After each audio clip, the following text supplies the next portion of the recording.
Atabat anfusukum, apakah kalian bisa melihat Nabi Muhammad SAW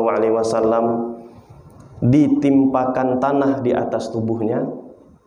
Memang secara normal sih manusia itu, apalagi sahabat-sahabat Nabi, itu pasti akan berat untuk melihat Nabi Muhammad SAW sebagai orang yang ia cintai selama ini, sebagai orang yang mereka cintai selama ini, itu tiba-tiba harus ditimpakan tanah di atas tubuhnya. Ya, maka ini pertanyaan saja dari Fatimah pada saat itu dan tidak dijawab oleh para sahabat. Ya, bahkan hadisnya pun berhenti sampai di sini, sampai tanda tanya berhenti. Atabat anfusukum antahthu ala Rasulillahi turab. Apakah kalian senang melihat ya di atas jasadnya Nabi Muhammad SAW ya ditimpakan tanah, artinya dikebumikan. Ya. Mau tidak mau ya harus dilakukan karena itu petunjuk syar'i. Ya, petunjuk syar'i ya sudah disunnahkan bahkan sejak zamannya anak Nabi Adam alaihi salam. Ya. Maka sahabat ya pada saat itu ya sambil bersedih ya biasalah itu kan ketika melihat orang yang mereka cintai meninggal dunia, ya akhirnya mereka pun menguburkan Nabi Muhammad sallallahu alaihi wasallam ya. Nah, jadi dari hadis ini Bapak Ibu yang kami hormati, yang dirahmati oleh Allah Subhanahu wa taala, ya, selain pelajaran yang sudah bisa kita sebutkan tadi, ya ada beberapa pelajaran bahwasannya Nabi Muhammad SAW itu adalah manusia biasa yang dimana beliau akan merasakan sakit yang sama ketika beliau menjelang ajalnya, dan itu kata para ulama adalah sebagai ujian terakhir bagi manusia, ujian kesabaran terakhir bagi manusia.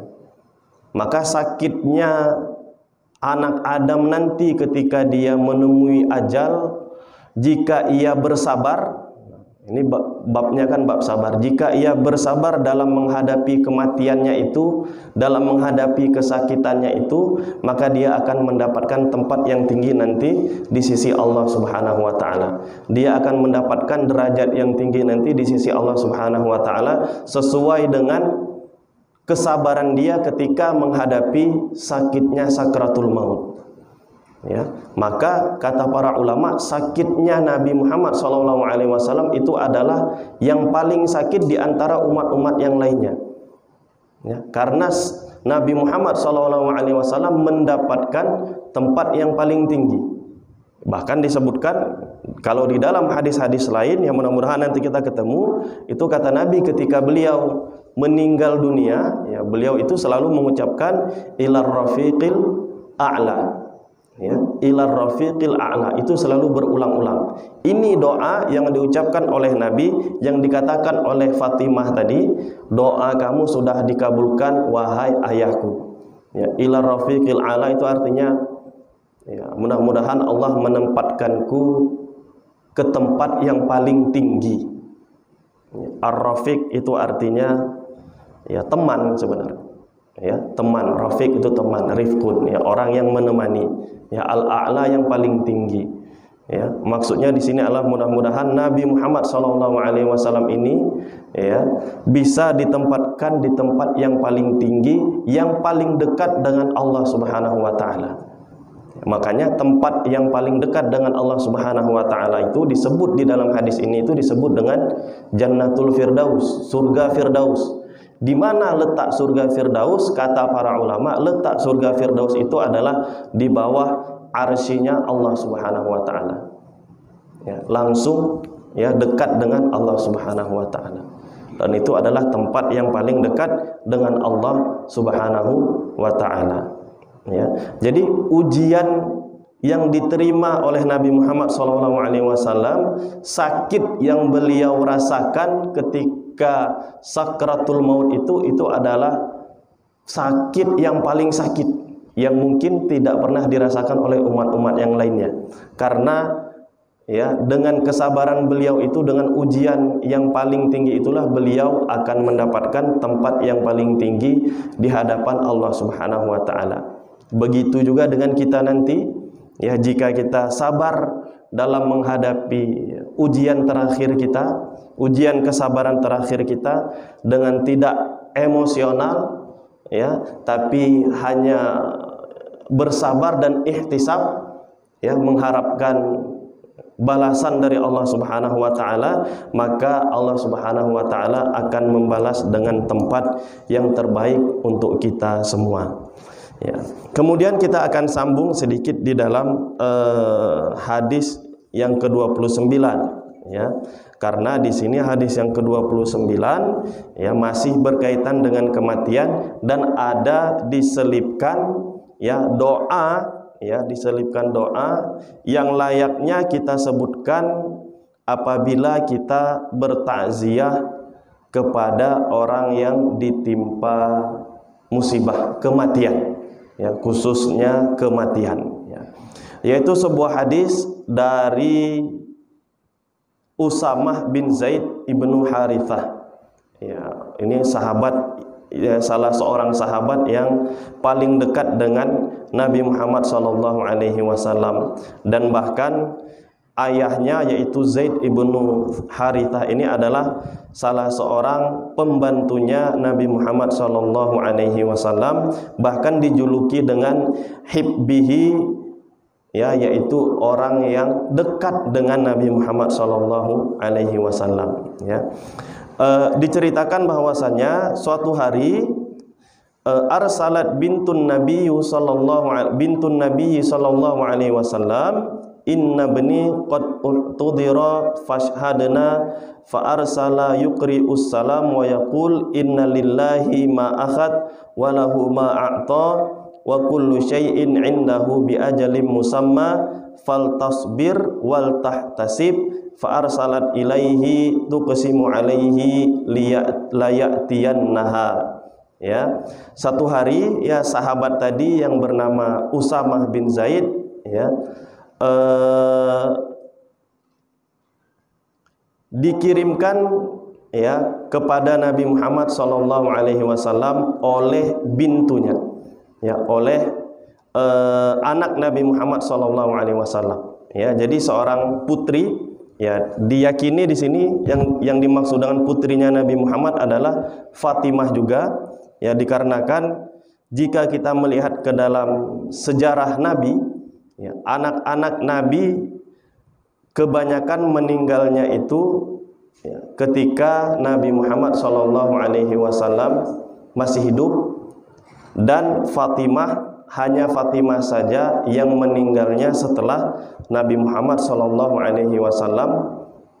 wafat, ya, 6 bulan setelah Nabi Muhammad SAW wafat, baru Fatimah wafat radhiyallahu taala anha. Adapun yang lainnya, ya, kalau kita lihat anak Nabi itu yang wanita ada 4 orang dari Khadijah, ya, 3 orang semuanya hidup sampai Nabi Muhammad SAW menjadi Rasul, dan mereka semuanya masuk Islam, ya.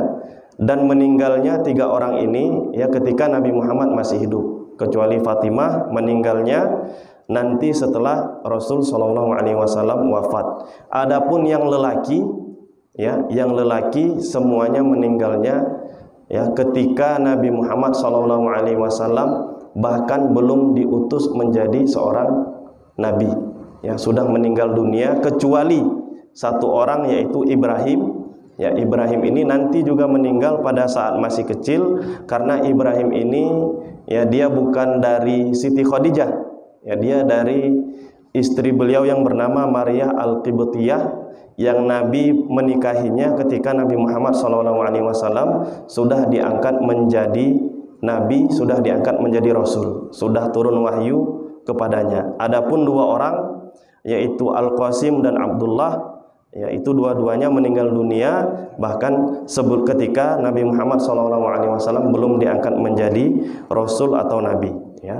Nah, maka di sini dikisahkan arsalat bintun Nabi ya sallallahu alaihi wasallam, ya, satu hari anak Nabi Muhammad sallallahu alaihi wasallam mengatakan kepada Nabi, inna bani qad uhtudira fashhadna, ya, wahai Nabi, ya sesungguhnya anakku sedang menghadapi kematian. Fashhadna, maka tolong datanglah untuk melihatnya. Fa arsala yuqri'us salam wa yaqul, ya. Maka kemudian Nabi Muhammad SAW pun mengirimkan pembantunya yang bernama Usamah bin Zaid ini, wa yaqul, dan kemudian ia berkata, innalillahi ma akhad wa lahu ma a'ta wa kulli syai'in indahu bi ajalim musamma faltasbir wal tahtasib. Ya, sesungguhnya ya ini sebuah kalimat, ya sebuah ungkapan yang sebaiknya kita ucapkan ketika kita bertakziah, ya, atau untuk menghibur orang yang sedang ditimpa musibah kematian, ya.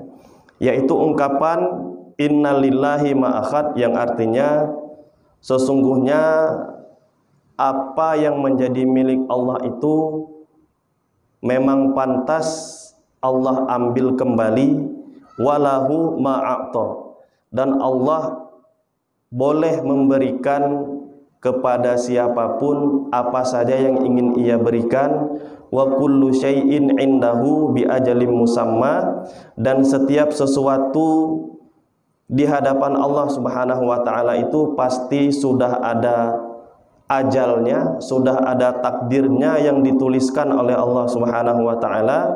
Faltasbir wal tahtasib, maka bersabarlah, wal tahtasib, dan berharaplah pahala atau balasan dari Allah Subhanahu wa taala, ya. Maka ungkapan ini, ya, tentunya tambahan daripada ungkapan kita innalillahi wa inna ilaihi raji'un, ya. Sesungguhnya segala sesuatu itu adalah milik Allah dan hanya kepada Allah lah ia akan kembali, ya. Maka ungkapan takziah ini adalah tambahan daripada ungkapan innalillahi wa inna ilaihi raji'un, ya. Ini adalah ungkapan yang sebaiknya kita ucapkan ketika kita bertakziah atau menghibur orang yang sedang ditimpa musibah kematian, ya. Kami ulangi, innalillahi ma akhad wa lahu ma a'ta wa kullu syai'in indahu bi ajalin musamma faltasbir wal tahtasib, ya. Maka kemudian, ya, setelah diucapkan tadi, fa arsalat ilaihi tuqsimu alaihi la ya'tiyannaha, ya. Maka kemudian disampaikanlah kabar, ya, kepada orang tua daripada anak yang tadi akan meninggal dunia, ya, bahwasanya Nabi Muhammad SAW akan mendatanginya, ya. Maka kemudian Nabi pun akhirnya singkat cerita datang, ya, farufi'a ila Rasulillah SAW as-sabi, ya. Maka ketika Nabi Muhammad SAW datang, Nabi pun mengangkat anak tersebut, mungkin menggendongnya. Fa'aqa'adahu fi hijrihi wa nafsuhu taqa'qa'u, ya. Dan Nabi menggendongnya, dan pada saat itu Nabi bergetar. Fafaudat ainahu, maka kemudian air matanya pun mengalir. Faqala Sa'ad, ya Rasulullah, seorang sahabat Nabi bertanya, wahai Rasulullah, ma hadza, ya, apa ini wahai Rasulullah? Ya, sebagian sahabat menganggap bahwasannya, ya, ketika kita menghadapi kematian kita nggak boleh nangis. Ya, mungkin ini sebagian yang dipahami oleh masyarakat kita, ya, khawatir kita akan menyakiti jenazah atau menyakiti si mayit, maka kemudian, ya, kita dilarang untuk menangis. Tapi tidak demikian, ya, sebagaimana apa yang dilakukan oleh Nabi Muhammad SAW ketika menggendong anak bayi yang meninggal dunia itu, ya. Apa jawab Nabi Muhammad SAW? Hadihi rahmatun ja'alahallahu ta'ala fi qulubi ibadihi. Ini adalah sifat kasih sayang yang Allah tanamkan di dalam hati setiap hambanya. Ya. Jadi menangis dibolehkan selama tidak niyahah. Ya, niyahah itu meronta-ronta. Ya, tapi sekedar sedih biasa itu adalah sifat kasih sayang yang memang sudah Allah ciptakan di dalam setiap hati manusia, dan itu pun ada di dalam hati Nabi Muhammad SAW. Ya, maka dinafikan tadi apa yang dianggap oleh Sa'ad yang ditanyakan kepada Nabi Muhammad SAW, wahai Rasulullah, apa yang engkau lakukan? Artinya mungkin ya lebih jelasnya lagi, ia ingin bertanya, wahai Rasulullah, kenapa engkau menangis? Ya, kemudian dijawab oleh Rasulullah, ini adalah sifat kasih sayang yang telah Allah ciptakan di dalam hati setiap manusia. Ya, dalam riwayat lain dikatakan, fi qulubi man syaa min ibadihi wa innama yarhamullahu min ibadihir ruhama. Ya. Kata Nabi, ya menyinggung juga ini, mungkin ada orang-orang yang tidak sedih ketika melihat ada orang lain atau ada orang yang ia cintai meninggal dunia. Ya, Nabi menyinggung. Ini adalah sifat rahmat yang diciptakan oleh Allah di dalam hati-hati orang yang Allah inginkan, di dalam hati orang yang Allah kehendaki. Bisa di sini bisa kita pahami bahwasannya ternyata sifat rahmah itu ya, terkadang tidak dimiliki oleh sebagian orang, ya, tetapi hanya dimiliki oleh orang-orang yang dikehendaki oleh Allah Subhanahu wa taala. Wa innama, ini lebih khusus lagi kata Nabi, wa innama yarhamullahu min ibadihir ruhama.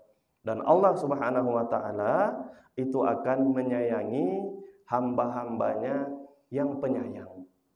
Ya, innama yarhamullahu min ibadihi ar-ruhama. Ya, sesungguhnya Allah menyayangi hamba-hambanya yang penyayang. Ya, jadi Bapak Ibu yang dirahmati oleh Allah Subhanahu wa taala, ya, dua pelajaran bisa kita ambil dari hadis yang kedua ini. Yang paling penting adalah pertama mengenai doa tadi, ya, doa ketika kita bertakziah, ya.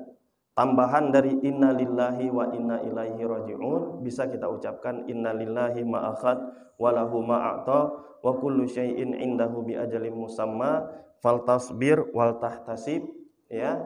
Ya, mungkin sedikit kita ingatkan bahwasannya ya, selama ini kan kita lebih melihat kebanyakan doa-doa ini ya tidak kita ucapkan, ya, tapi dia lebih banyak kita lihat terpampang di papan bunga ataupun terpampang di medsos kita, baik itu di WhatsApp, di Facebook atau lain-lainnya. Ya, mungkin itu penting, tapi yang lebih penting ketika kita mengcopy paste doa ini, ya, itu hati dan pikiran kita harus hadir. Jangan sekedar mengcopy paste tapi kita tidak membaca doa itu. Jari bergerak terus copy paste tapi kita tidak baca sedikit pun. Itu yang kita khawatirkan. Dan bukan berarti pula orang yang tidak mengucapkan di media sosial, dia tidak mengucapkan di dalam hatinya. Bisa jadi dia lebih khusyuk mengucapkan di dalam hatinya, lebih khusyuk mengucapkan di dalam pikirannya daripada hanya sekedar mengcopy paste di grup-grup WA atau di grup-grup Facebook atau di medsos atau di papan bunga. Ya kan? Apa yang kita lihat hari ini kan kebanyakan di grup-grup itu hanya sekedar copy paste saja. Ya, kebanyakan tidak dibaca. Nah, ini salah. Ya kan? Yang seharusnya adalah kita baca doa ini. Ya, kita baca innalillahi wa inna ilaihi raji'un. Kemudian yang tadi juga kita baca innalillahi ma akhad wa lahu ma ata wa kullu syai'in indahu bi ajalin musamma faltasbir wal tahtasib. Yang lebih utama adalah kita baca. Ya, tidak hanya sekedar copy paste.